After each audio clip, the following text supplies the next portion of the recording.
Bugün Dionysos'un unutulan toprağı Teos'tayız. İzmir'in Seferihisar ilçesinde Sığacık mahallesinde yer alan antik liman kenti Teos, İzmir'in yaklaşık 60 kilometre güneybatısındadır. Seferihisar'dan güneybatıya ayrılan yaklaşık 10 kilometrelik asfalt yol, antik kentin merkezine yani Anadolu'nun en büyük ve Helenistik dönemin ünlü mimarı Hermogenes'in eseri olan Dionysos Tapınağı'na kadar sizi ulaştırır. Mandalina ve 100 yıllık zeytin ağaçları arasında yükselen antik kalıntılar bin yıllardır var olma çabası içindeler. Antik İonya bölgesinin 12 kentinden biri olan Teos Antik Kenti'nde ilk kazı çalışmaları 1862 yılında İngiliz Dilettanti Cemiyeti tarafından, 1924'te Fransızlar ve en son 1962-1966 yılları arasında Ankara Üniversitesi tarafından sürdürülmüştür. Mimar Duran Mustafa Uz 1980-1992 yılları arasında Dionysos Tapınağı ile arkaik tapınakta küçük sondaj çalışmaları gerçekleştirmiştir.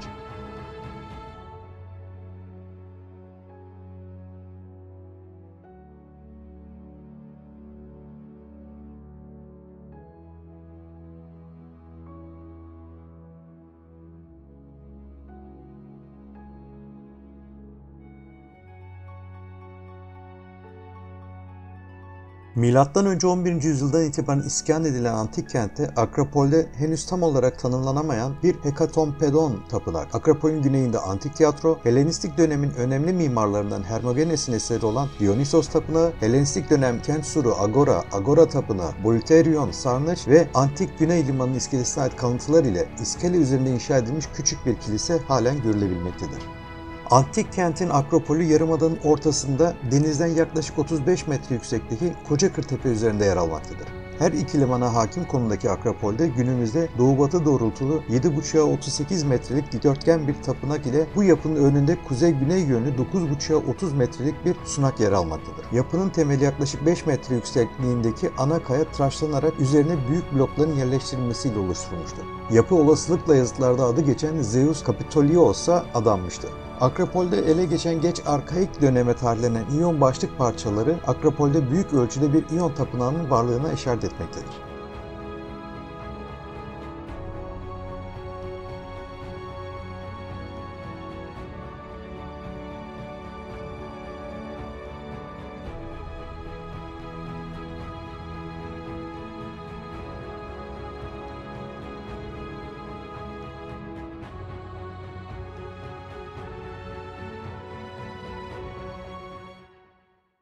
Büyük olasılıkla Helenistik dönemde inşa edilmiş olan Cimnasyum, Akropol'ün kuzeydoğusunda yer almaktadır ancak büyük ölçüde toprak altındadır.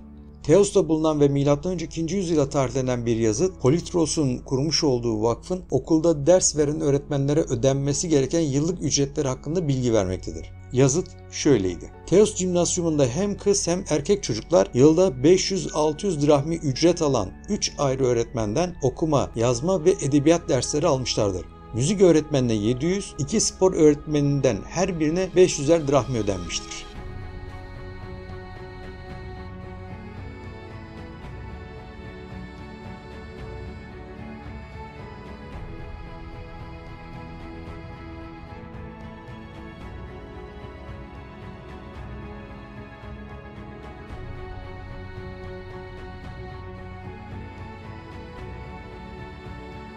Milattan önce 304 yılındaki depremden sonra inşa edilen yaklaşık 4 metre genişliğindeki Helenistik dönem kent surunun büyük bir bölümü günümüze kadar iyi korunmuştur.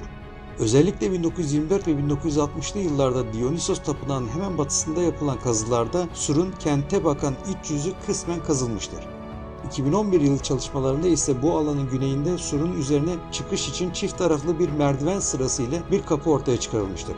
Dikdörtgen biçimli kesme taş bloklarla inşa edilmiş ve belirli aralıklarla kare planlı kulelerle desteklenmiş olan sur, Güney Limanı'na kadar takip edilebilmektedir.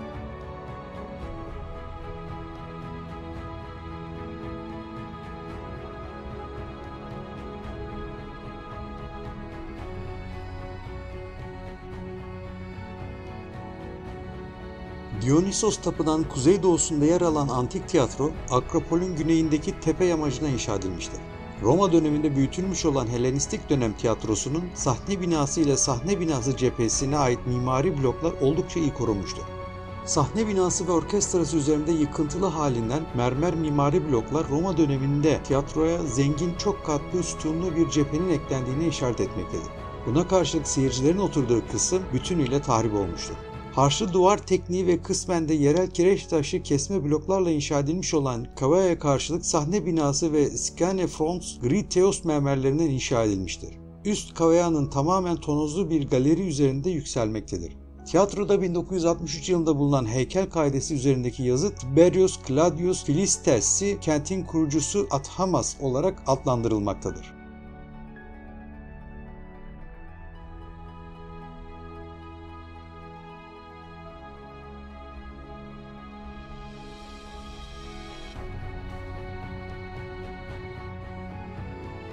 Amasya doğumlu antik coğrafyacı Strabon, Teos'un önce Athamas, ki bu nedenle Anakreon tarafından Atamantis olarak adlandırıldığı, sonra İyon kolonizasyon döneminde Kodros'un meşru olmayan oğlu Naoklos ve daha sonra Atinalı Apoikos ve Damasos ve Boiotialı Geres tarafından kurulduğunu bildirir.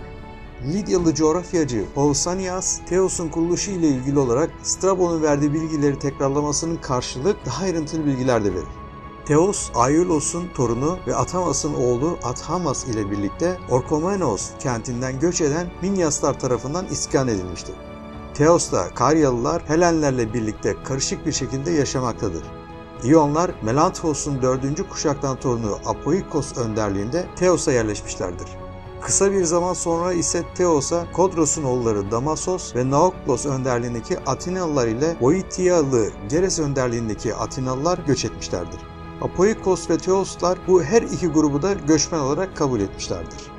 Yaklaşık M.Ö. 600 yıllarında Thales, 12 İyon kentinin merkezi olarak Teos'un seçilmesini önermiştir.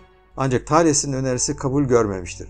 Panionion Birliği'nin bir üyesi olan Teos, deniz ticaretinden dolayı hızlı bir şekilde gelişmiş ve çok geçmeden halkının büyük bir bölümünü Fokea'ya ve Efesos'a gönderecek duruma gelmiştir. Teos çok erken bir dönemde coğrafik konumundan dolayı büyük bir ticari önem kazanmıştır.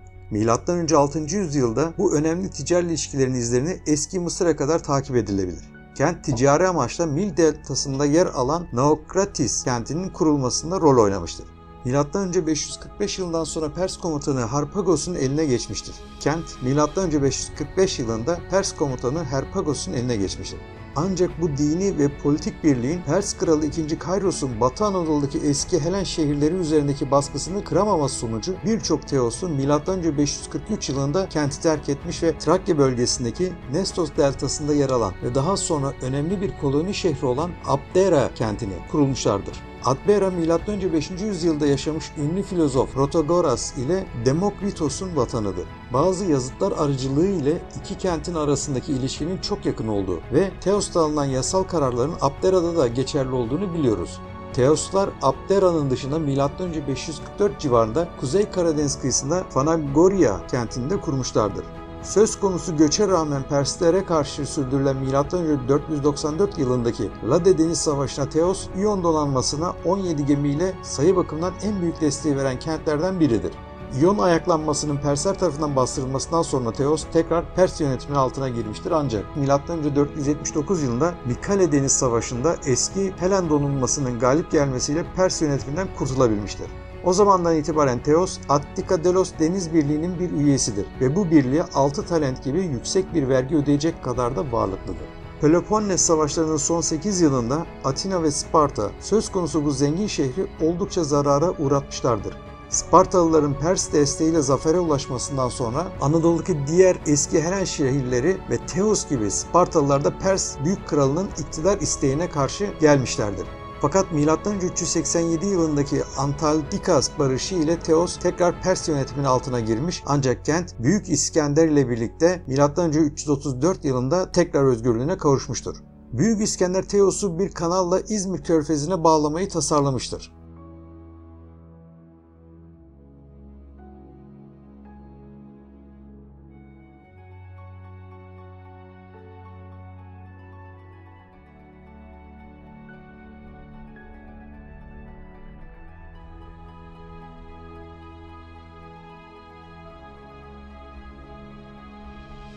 Dionysos Tapınağı'nın doğusunda yer alan Bolyterion, antik kentteki en iyi korunmuş yapıdır.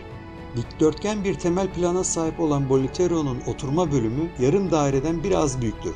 En üst oturma sırasının arkasında yapının arka duvarına paralel yerleştirilen fil ayakları olasılıkla yapının çatısını taşıyan desteklerdir. Orkestra çukurunun yarısı ile oturma basamaklarının bir bölümü halen toprak altında olan Boliteryon yaklaşık 33,5 metre ve 18 metre ölçülerindedir. 2011 yılı kazıları ile Cavea'da 16 oturma sırasının olduğu ve orkestrayı çok muntazam kesme taş bloklarla inşa edilmiş sahne binası duvarının sınırlandırıldığı ortaya çıkarılmıştır. Cavea 5 merdiven sırası ile 4 bölüme ayrılmıştır. Yapı içerisindeki yazıtlı heykel kaideleri yapıda M.Ö. 1. yüzyıldaki esaslı değişiklikleri işaret etmektedir.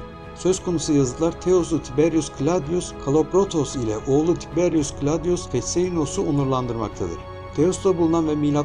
2. yüzyıla tarihlenen bir yazıt, okuldaki derslerin finansmanı için Politros'un kurmuş olduğu vakıf ve bu vakfın öğretmenlere ödenmesi gereken yıllık ücret hakkında bilgi vermenin yanı sıra o zamana kadar dil bilgisi ve müzik öğretmenleri tarafından jimnasyumda yapılan ve genel okul sınavlarının artık kentin Boliterion'da yapılacağından bahsetmektedir. Bu durum, Boliterion'un geç Helenistik dönemde politik toplantılarının yanı sıra eğitim ve kültürel amaçlı olarak da kullanılmış olduğunu göstermektedir. Theos'ta 1963 yılı kazılarında ortaya çıkarılan ve yaklaşık M.Ö. 200 yıllarına tarihlenen uzun bir yazıt ise Kral Anitokos'un bronz bir heykelinin Boliterion'a dikilmesi ve burada gerçekleştirilecek olan kült törenlerindeki kurallara ilişkindir. Yukarıda anılan yazıtların yardımıyla Boliterion'un ilk evresinin M.Ö. 3. yüzyıl sonu ile M.Ö. 2. yüzyılın başlarında, ikinci evresinin ise M.Ö. 1. yüzyıla tarihlemek mümkündür.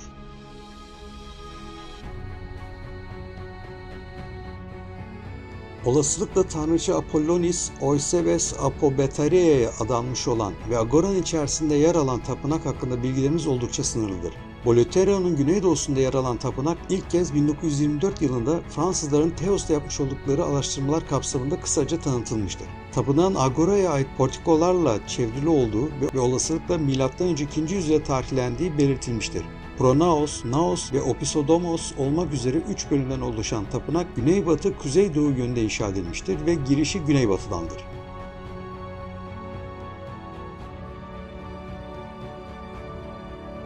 Theos'ta inşa edilmiş olan Anadolu'daki en büyük Dionysos Tapınağı, Helenistik dönem kent surunun batı sınırında yer almaktadır. Augustus döneminin ünlü mimarı Vitruvius'a göre tapınağın mimarı Prieneli Hermogenes'tir. İyon düzenine 3 bölümlü olarak inşa edilmiş olan tapınak alışagelmiş bir plana sahip olmakla birlikte tapınağı çevrilen temenos duvarının trapez biçimli olması olağan dışıdır. Dionysos tapınağı kısa kenarlarından 6, uzun kenarlarında 11 sütun bulunan İyon düzeninde tapınaktır. Pitoios'un Priene'deki Athena tapınağına çok benzemektedir. Tapınağı kuzey ve güneyde Dor düzeninde, doğu ve batıda İyon düzenine stoalar çevrelemektedir.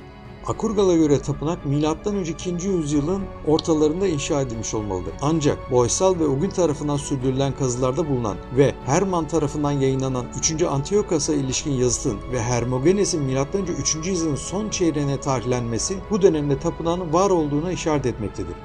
Ayrıca tapınağın güneybatısında Temenos içerisinde bulunan başka bir yazıt, Dionysos'un yanında tapınım görülmesi kararlaştıran Kral 3. Antiochos ile kız kardeşi Laodike onuruna yapılması gereken işlemlerin ayrıntılarını bildirmektedir. Laodike ile ilgili dinsel kurallar arasında Agora'daki bir çeşmenin Laodike'ye atlanması ve bu çeşmeden akan suyun özellikle kurban törenlerinde ölülerin yıkanmasında ve gelinlerin törensel düğün banyosunda kullanılması şartı yer almaktadır. Antik dönemde bir liman kenti olan ve deniz ticaretiyle ekonomik açıdan öncü bir konuma ulaşan Teos antik kentinin kuzey ve güney limanı olmak üzere 2 adet limanı bulunmak. Özellikle Helenistik dönemden beri bilinen ve Sığacık, Karagöl mevkiinde yer alan mermer ocaklarından çıkarılan Teos grisi ve Afrikano mermer cinslerinin diğer Roma kentlerine deniz yolu ile taşınması limanların önemini daha da arttırmaktadır.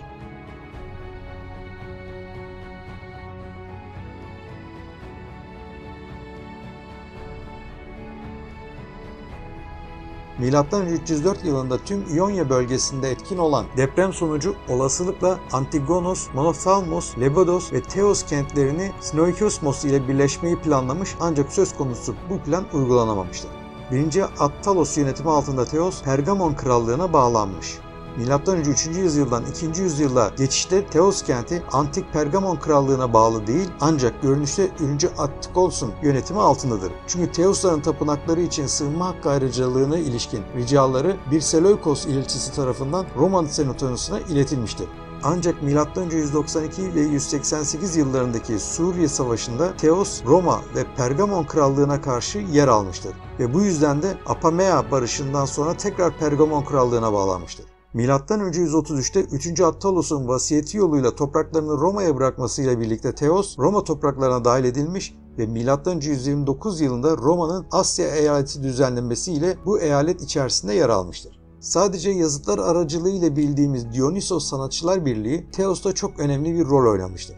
Devamlı bir huzursuzluk kaynağı olarak görülen bu sanatçılar topluluğu, M.Ö. 2. yüzyılın ortalarında Teos'tan Efesos'a sürülmüşlerdir. Ünlü lirik ozan Anakreon, Antimakos ve epikürcü Nausiphanes Teosludur.